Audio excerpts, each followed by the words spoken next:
Hi, today we are going to study about the classification of materials on the basis of magnetic properties. I think you have studied the same in chemistry, am I right? So materials are mainly classified into three on the basis of magnetic properties. So they are diamagnetic materials,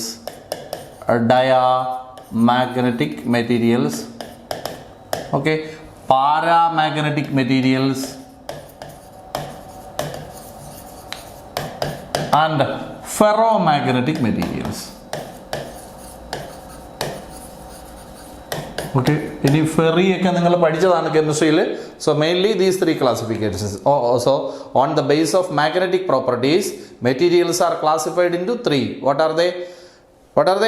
Diamagnetic, paramagnetic and ferromagnetic. നമുക്കിതിൽ ഓരോന്നായിട്ട് കാണാം. ആദ്യം നമ്മൾ പറയാൻ പോകുന്നത് diamagnetic മെറ്റീരിയൽസിനെ പറ്റിയാണ്. Okay, diamagnetic material എന്ന് പറഞ്ഞാൽ ഒരു മാഗ്നറ്റിക് ഫീൽഡിൻ്റെ അടുത്ത് ഒരു ഡയാമാഗ്നറ്റിക് മെറ്റീരിയലിനെ വെച്ചാൽ ആ മാഗ്നറ്റിക് ഫീൽഡിൽ നിന്ന് പതുക്കെ റിപ്പൽ ചെയ്ത് ദൂരേക്ക് മാറുന്ന മെറ്റീരിയൽസിനെ പറയുന്ന പേരാണ് ഡയാമാഗ്നറ്റിക്. എന്താണ്? ഒരു മാഗ്നറ്റിക് ഫീൽഡിൻ്റെ അടുത്ത് കൊണ്ട് വെച്ചാൽ ആ മാഗ്നറ്റിക് ഫീൽഡിൽ നിന്ന് പതുക്കെ റിപ്പൽഡായി ദൂരേക്ക് പോകുന്ന മെറ്റീരിയൽസിനെ പറയുന്ന പേരാണ് diamagnetic materials. So diamagnetic materials are materials which experience weak repulsion from a magnetic field. അപ്പോൾ ആദ്യത്തെ പ്രോപ്പർട്ടിയാണ് ഞാൻ ഇപ്പോൾ പറഞ്ഞത്. Diamagnetic materials are materials which experience weak repulsion from a magnetic field. Experience weak repulsion from magnetic field, external magnetic field. Okay, so external magnetic field in the weak repulsion experience in the material ആണ് diamagnetic material. ഇനി ഈ മെറ്റീരിയലിന് ഞാൻ ഇപ്പോൾ പറഞ്ഞു magnetic ഫീൽഡിൽ നിന്ന് ദൂരേക്ക് പോകുന്നു എന്ന് പറഞ്ഞാൽ അവന് മാഗ്നറ്റിക് ഫീൽഡ് ഇഷ്ടമല്ല. അപ്പോൾ ഈ ഒരു ഡയാമാഗ്നറ്റിക് മെറ്റീരിയലാണ് ഈ ഇരിക്കുന്ന സാധനമെങ്കിൽ ഇതിനെ നമ്മളൊരു നോൺ യൂണിഫോം മാഗ്നറ്റിക് ഫീൽഡിൻ്റെ അകത്ത് കയറ്റി വെച്ചാൽ എന്ത് സംഭവിക്കും? അവന് എന്തിനെ ഇഷ്ടമല്ല? മാഗ്നറ്റിക് ഫീൽഡിനെ ഇഷ്ടമല്ല. അപ്പം നോൺ യൂണിഫോം ഫീൽഡാണ് നമ്മുടെ ഈ ക്ലാസ് റൂമിലുള്ളത്. അവിടെ ഈ ഡയാമാഗ്നറ്റിക് മെറ്റീരിയലിനെ കയറ്റി വെച്ചു കൊടുത്താൽ എന്ത് ചെയ്യും? ഇവൻ ആ മാഗ്നറ്റിക് ഫീൽഡിൻ്റെ സ്ട്രെങ്ത് കൂടിയ സ്ഥലത്ത് നിന്ന് സ്ട്രെങ്ത് കുറഞ്ഞ സ്ഥലത്തേക്ക് പോകും. എന്താ കാര്യം? അവന് മാഗ്നറ്റിക് ഫീൽഡ് ഇഷ്ടമല്ല. അപ്പോൾ non uniform magnetic field so non uniform field it moves from എവിടം ടു എവിടം? Stronger side of field to weaker side of field. ഫീൽഡിൻ്റെ സ്ട്രെങ്ത് കൂടിയ സ്ഥലത്തുനിന്ന് സ്ട്രെങ്ത് കുറഞ്ഞ സ്ഥലത്തേക്ക് ആ മെറ്റീരിയൽ നീങ്ങിപ്പോവും. ഓക്കെ, ഇനി അടുത്തൊരു പ്രോപ്പർട്ടി, ഈ ഡയാമാഗ്നറ്റിസം എന്ന് പറയുന്ന ഈ പ്രോപ്പർട്ടി ടെമ്പറേച്ചർ ഇൻഡിപെൻഡൻ്റ് ആണ്. So diamagnetism is independent of temperature. So independent of ടെമ്പറേച്ചറിനെ ഡിപ്പെൻഡ് ചെയ്യുന്നില്ല. ഓക്കെ, ഇനി അടുത്തത് ഇതിൻ്റെ റിലേറ്റീവ് പെർമിയബിലിറ്റി എപ്പോഴും ലെസ് ദാൻ 1 ആയിരിക്കും. റിലേറ്റീവ് പെർമിയബിലിറ്റിയുടെ ലെറ്റർ ഏതാണ്? mu r, ലെസ് ദാൻ 1 ആയിരിക്കും. അടുത്തത് ഇതിൻ്റെ സസെപ്റ്റിബിലിറ്റി, നമ്മൾ കഴിഞ്ഞ ദിവസം പറഞ്ഞാണ്, ഇതിൻ്റെ സസെപ്റ്റിബിലിറ്റി സ്മോളും ആണ് നെഗറ്റീവും ആണ്. ഓക്കെ, ഇതിൻ്റെ സസെപ്റ്റിബിലിറ്റി സ്മോളും ആണ് നെഗറ്റീവ് ആണ്. ഇത്രയാണ് ഡയാമാഗ്നറ്റിക് മെറ്റീരിയൽസിൻ്റെ പ്രോപ്പർട്ടീസ്. എന്തെങ്കിലും ബുദ്ധിമുട്ട് വന്നിയോ? So what are the properties? ഇത് മാത്രം പഠിച്ചാൽ മതി നിങ്ങൾ. So what are the properties of diamagnetic materials? പറയൂ. Diamagnetic materials are materials which experience weak repulsion from a magnetic field. Okay, then in a non-uniform field, a diamagnetic material moves from stronger side of field to weaker side. Then diamagnetism is independent of temperature. Relative permeability of a diamagnetic material is less than 1.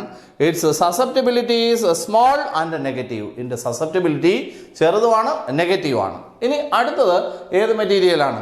Paramagnetic മെറ്റീരിയലാണ്. ഞാൻ പറയട്ടെ, paramagnetic material എന്ന് പറഞ്ഞാൽ ഒരു magnetic ഫീൽഡിൻ്റെ അടുത്ത് ഒരു paramagnetic material കൊണ്ടുവച്ചാൽ ആ magnetic field അവനെ പതുക്കെ അട്രാക്ട് ചെയ്ത് അതിൻ്റെ അടുത്തേക്ക് എടുക്കും. അപ്പോൾ ഒരു മാഗ്നറ്റിക് ഫീൽഡിൽ നിന്ന് വീക്കായിട്ടുള്ള അട്രാക്ഷൻ എക്സ്പീരിയൻസ് ചെയ്യുന്ന മെറ്റീരിയലാണ് ആര്? paramagnetic. So paramagnetic materials experience paramagnetic materials experience weak attraction. So weak attraction from a magnetic field. ഒരു മാഗ്നറ്റിക് ഫീൽഡിൽ നിന്ന് വീക്ക് അട്രാക്ഷൻ എക്സ്പീരിയൻസ് ചെയ്യുന്നു. ഇനി അപ്പോൾ ഇവൻ ആരെ ഇഷ്ടമാണ്? മാഗ്നറ്റിക് ഫീൽഡ് അട്രാക്ട് ചെയ്യും ഇവനെ. അപ്പോൾ മാഗ്നറ്റിക് ഫീൽഡിനെ ഇഷ്ടമാണ് ഇവന്. അപ്പോൾ നമ്മൾ ഈ ഇവന് മാഗ്നറ്റിക് ഫീൽഡിനെ വലിയ ഇഷ്ടമാണ്. അപ്പോൾ ഈ മാഗ്നറ്റിക് ഫീൽഡിൻ്റെ അകത്ത് നമ്മുടെ ഈ ക്ലാസ്സിനകത്ത് ഒരു നോൺ യൂണിഫോം ഫീൽഡ് ഉണ്ടെന്നിരിക്കട്ടെ. ഈ ഫീൽഡിൻ്റെ അകത്ത് നിങ്ങളൊരു പാരാമാഗ്നറ്റിക് മെറ്റീരിയലിനെ കയറ്റി വെച്ചാൽ അവൻ എവിടെ നിന്ന് എങ്ങോട്ട് പോകും? നിങ്ങളുടെ അഭിപ്രായം എന്താണ്? അവൻ എവിടെ നിന്ന് എങ്ങോട്ട് പോകും? നിങ്ങൾ തന്നെ പറ, എവിടെ നിന്ന് എങ്ങോട്ട് പോകും? അവന് മാഗ്നറ്റിക് ഫീൽഡിനെ ഇഷ്ടമാണ്. അപ്പം നമ്മുടെ ക്ലാസ്സിൽ ഒരു നോൺ യൂണിഫോം ഫീൽഡാണ്. അപ്പോൾ ഈ മാഗ്നറ്റിക് ഫീൽഡിനെ അവന് ഇഷ്ടമാണ്. അപ്പോൾ ഈ ഫീൽഡിൻ്റെ വീക്കർ സൈഡിൽ നിന്ന് പതുക്കെ നീങ്ങി അവൻ എവിടെ എത്തും? സ്ട്രോങ്ങർ സൈഡിലെത്തും. കാരണം അവന് മാഗ്നറ്റിക് ഫീൽഡിനെ ഇഷ്ടമാണ്. So in a non uniform field it moves from എവിടം ടു എവിടം? Weaker section of field to stronger section. ഇപ്പോൾ ഫീൽഡിൻ്റെ വീക്ക് സെക്ഷനിൽ നിന്ന് അത് എവിടത്തേക്ക് എത്തും? സ്ട്രോങ്ങർ സൈഡിലേക്ക് സഞ്ചരിച്ചെത്തും. ഇനി അടുത്ത് ഇതിൻ്റെ മാഗ്നറ്റിക് പ്രോപ്പർട്ടി ടെമ്പറേച്ചർ ഡിപ്പെൻഡൻ്റ് ആണ്. അപ്പോൾ പാരാമാഗ്നറ്റിക് പ്രോപ്പർട്ടി ഡിപ്പെൻഡ്സ് ഓൺ ടെമ്പറേച്ചറിനനുസരിച്ച് വേരിയേഷൻ ഉള്ളതാണ്. ദെൻ ഇതിൻ്റെ റിലേറ്റീവ് പെർമിയബിലിറ്റി എന്ന് പറയുന്നത്, മെറ്റീരിയൽസിൻ്റെ റിലേറ്റീവ് പെർമിയബിലിറ്റി എന്ന് പറയുന്നത് ഗ്രേറ്റർ ദാൻ 1 ആയിരിക്കും. അടുത്ത് ഇതിൻ്റെ സസെപ്റ്റബിലിറ്റിയില്ലേ, അത് സ്മോൾ തന്നെ, പക്ഷേ അതിൻ്റെ ആൻസർ പോസിറ്റീവ് ആയിരിക്കും. അപ്പോൾ ഇത്രയും ഓർത്ത് വെച്ചോണം പാരാമാഗ്നറ്റിക് മെറ്റീരിയൽസിൻ്റെ പ്രോപ്പർട്ടീസ്. ജസ്റ്റ് കമ്പയർ ചെയ്യാന്നുള്ളേ ഉള്ളൂ. ഇവിടെ വീക്ക് റിപ്പൽഷനാണ്, ഇവിടെ വീക്ക് അട്രാക്ഷനാണ്. ഇവിടെ സ്ട്രോങ്ങർ ഫീൽഡിൽ നിന്ന് വീക്കർ സെക്ഷനിലേക്ക് പോകും, ഇവിടെ വീക്കറിൽ നിന്ന് സ്ട്രോങ്ങറിലേക്ക് പോകും. ഇനി ഇൻഡിപെൻഡൻറ്റ് ഓഫ് ടെമ്പറേച്ചറാണ്, ഇവിടെ ഡിപ്പെൻസ് ഓൺ ടെമ്പറേച്ചറാണ്. ഇവിടെ റിലേറ്റീവ് പെർമിയബിലിറ്റി ലെസ് ദാൻ 1 ആണ്, ഇവിടെ ഗ്രേറ്റർ ദാൻ 1 ആണ്. ഇവിടെ സസെപ്റ്റിബിലിറ്റി സ്മോൾ ആൻഡ് നെഗറ്റീവ് ആണ്, ഇവിടെ സ്മോൾ ആൻഡ് പോസിറ്റീവ് ആണ്. ഒരു ബുദ്ധിമുട്ടുമില്ല. So what are the properties of paramagnetic materials? Paramagnetic materials are materials which experience weak attraction from a magnetic field. In a non-uniform field, it moves from weaker section of field to stronger section. Then paramagnetism depends on temperature. Relative permeability of a paramagnetic material is greater than 1. Susceptibility of a paramagnetic material is small but positive. Okay. ഇനി അടുത്ത ഏത് material ആണ്? Ferromagnetic material. Ferromagnetic material എന്ന് പറഞ്ഞാൽ ഒരു magnetic field അടിപൊളിയായിട്ട് attract ചെയ്യുന്ന സാധനങ്ങളെ പറയുന്ന പേരാണ് ഫെറോമാഗ്നറ്റിക് മെറ്റീരിയൽ. ഒരു ഫെറോമാഗ്നറ്റിക് മെറ്റീരിയലിനെ ഒരു മാഗ്നറ്റിക് ഫീൽഡിൻ്റെ അടുത്ത് കൊണ്ടുവച്ചാൽ ടപ്പോന്ന് അട്രാക്ട് ചെയ്തങ്ങ് പിടിക്കും. അങ്ങനെയുള്ള മെറ്റീരിയലിനെ പറയുന്ന പേരാണ് ഫെറോ. ഇനി അപ്പോൾ എന്താണ്? They are materials which experience strong attraction from a magnetic field. ഒരു മാഗ്നറ്റിക് ഫീൽഡിൽ നിന്ന് സ്ട്രോങ് അട്രാക്ഷൻ എക്സ്പീരിയൻസ് ചെയ്യുന്ന മെറ്റീരിയലാണ്. ഇനി അടുത്ത രണ്ടാമത്, അപ്പോൾ ഇവന് മാഗ്നറ്റിക് ഫീൽഡിനെ ഇഷ്ടമാണ്. അപ്പോൾ ഈ ഫെറോ മാഗ്നറ്റിക് മെറ്റീരിയലിനെ എടുത്ത് ഒരു നോൺ യൂണിഫോം ഫീൽഡിൻ്റെ അകത്ത് വെച്ചാൽ എന്ത് ചെയ്യും? അവന് മാഗ്നറ്റിക് ഫീൽഡ് ഇഷ്ടമാണ്. എവിടെ നിന്ന് എങ്ങോട്ട് പോകും? വീക്കർ സെക്ഷൻ ഓഫ് ഫീൽഡിൽ നിന്ന് സ്ട്രോങ്ങർ സെക്ഷനിലേക്ക് പോകും. So it tends to move from weaker section of field to stronger section. എന്താ അങ്ങനെ? കാരണം ഇവന് മാഗ്നറ്റിക് ഫീൽഡിനെ ഇഷ്ടമാണ്. ഇനി ഈ പ്രോപ്പർട്ടിയും ടെമ്പറേച്ചറിനനുസരിച്ച് മാറും. So this property depends on temperature. So depends on ടെമ്പറേച്ചറിനെ ഡിപ്പെൻഡ് ചെയ്യുന്നു.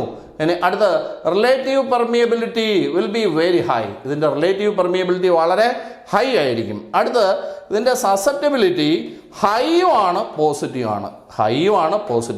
ഓക്കെ, ജസ്റ്റ് കമ്പയർ ചെയ്യൂ. ഇത് രണ്ടും ആൾമോസ്റ്റ് സെയിം അല്ലേ? പാര ആയാലും ഫെറോ ആയാലും മാഗ്നറ്റ് അട്രാക്ട് ചെയ്യും. അപ്പോൾ രണ്ടിൻ്റെ പ്രോപ്പർട്ടീസ് ആൾമോസ്റ്റ് സെയിം ആയിരിക്കും. ഇനി ഇവിടെ വീക്ക് അട്രാക്ഷനാണ്, ഇവിടെ സ്ട്രോങ് അട്രാക്ഷനാണ്. ഇത് വീക്കറിൽ നിന്ന് സ്ട്രോങ്ങറിലോട്ട് പോകും, ഇതും അത് തന്നെ വീക്കറിൽ നിന്ന് സ്ട്രോങ്ങറിലോട്ട് പോകും. Depends on ടെമ്പറേച്ചറാണ്.